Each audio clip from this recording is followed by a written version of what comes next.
fortunate enough to have had Mr. Frick as a teacher, know that when you walk through his classroom door, you aren't simply entering an English class. Rather, you're becoming part of an experience. You never know when he's going to jump on a desk, run around the room, shout at the top of his lungs, or pull out one of his many toy swords. His energy is unmatched and his passion is contagious. You can't help but sit up, listen, and become deeply engaged in even the worst of books. You see, Mr. Frick has a way of relating everything to everyday life and makes us think about how we fit into the world around us. About 2 months ago, this all culminated when Mr. Frick asked us what we wanted our lasting legacy to be. Answers varied, but when it was my turn, I said what was truly in my heart. I want to be remembered for making a difference in the world. We continued answering this question, but my answer was unique in relation to others. It wasn't concrete. It was broad and open-ended in a way.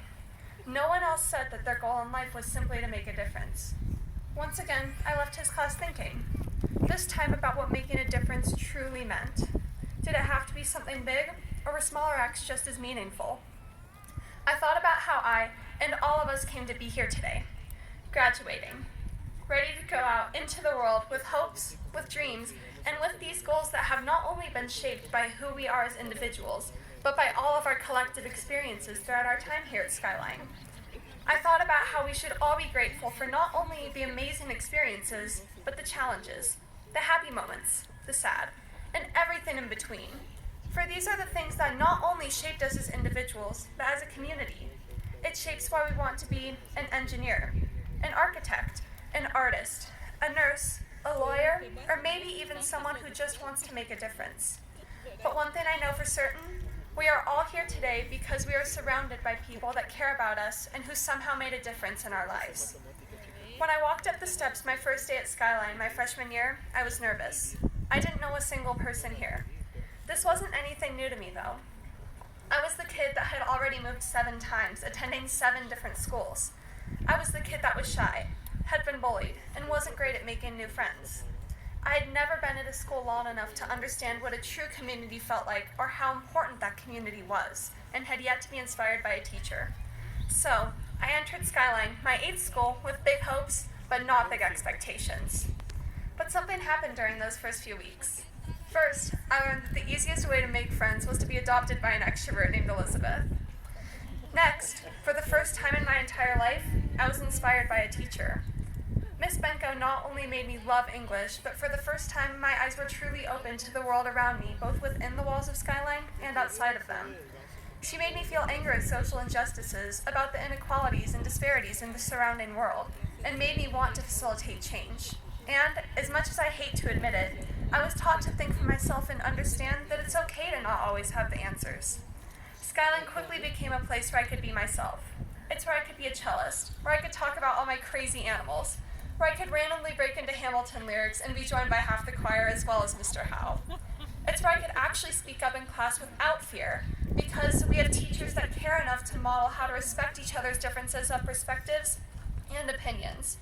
It's where I could take risks and try new things.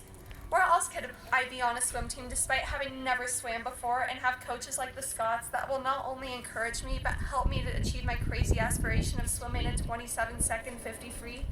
Nowhere. Skyline is where I've learned to succeed, but also learned how to fail. For failure is one of life's greatest teachers. It's not something I've ever been good at, but I'm learning, and I was able to learn in a place where I knew, no matter what, someone always had my back. You see, here at Skyline, it doesn't matter what your race is, what gender you do or don't identify as, your sexual orientation, your religion, your political views, your clothes, how much or how little money you have, if you're a musician, an artist, an athlete, or simply a student. It's where everyone is accepted for who they are as humans, because within Skyline, we are all simply Falcons. And as Falcons, we share in each other's challenges as much as we share in each other's triumphs. And we are able to be part of this open and accepting community where everyone has a voice, and differences are celebrated rather than looked down upon, because we are a community of those who truly care about one another, and all of us are here today because we care about each other. None of this was more apparent when on March 13, 2020, our worlds were turned upside down. The COVID-19 pandemic reached Colorado and shut down life overnight. We were confused, afraid, and isolated. In an instant, our place of community was seemingly gone. We had no classroom to go to, no sports, no fine arts festival, no prom, and we couldn't even see our friends anymore. Over the subsequent months, we lost loved ones, jobs, and many other things. A dark cloud hung over the world. However, glimmers of light began to shine through that cloud. Teachers did everything they could to help us learn, even if it meant teaching to a computer screen while their 2-year-old climbed all over them. They showed us we could still have fun. Friends left each other notes of encouragement on front porches, sometimes with homemade cookies or boxes of candy. Others called to check in and make sure we were doing okay. Our Skyline community took care of each other and showed their resilience, and even managed to write and perform a musical about our experiences. We have proven that we can not only persevere through the most troublesome of challenges, but we can do it with empathy and with optimism. And now we have the incredible opportunity to take all our Skyline community has given us out into our surrounding world to make a positive difference. History would like to define our graduating class as that of the pandemic, the class that has had more lockdown drills than fire drills, the class of extreme partisanship and division. But we know better, we are better, and we can do better. Imagine if we could help our surrounding world understand what we have learned during our time here at Skyline, that diverse does not have to mean divided, that there is great strength in unity. When we respect one another and build each other up rather than tear each other down, we live in harmony. Together we can overcome, together we can achieve great things, and together we can make a difference in the world. We don't have to change the world overnight, we just need to start in our own corner of it.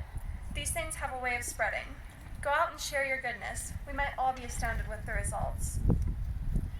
After the Fine Arts Festival our freshman year, I and 2 of my best friends in the whole world, Julia and Elizabeth, decided that we wanted to sing the song For Good from the musical Wicked at the Fine Arts Festival our senior year.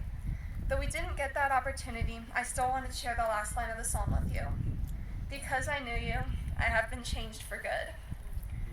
Skyline Class of 2021, remember that every day all of us will leave here with the same diploma and same opportunities to make a meaningful difference, whether it's big or small. May you walk tall, live with gratitude, learn from each other, grow from each other, and be the world's change for good. Thank you.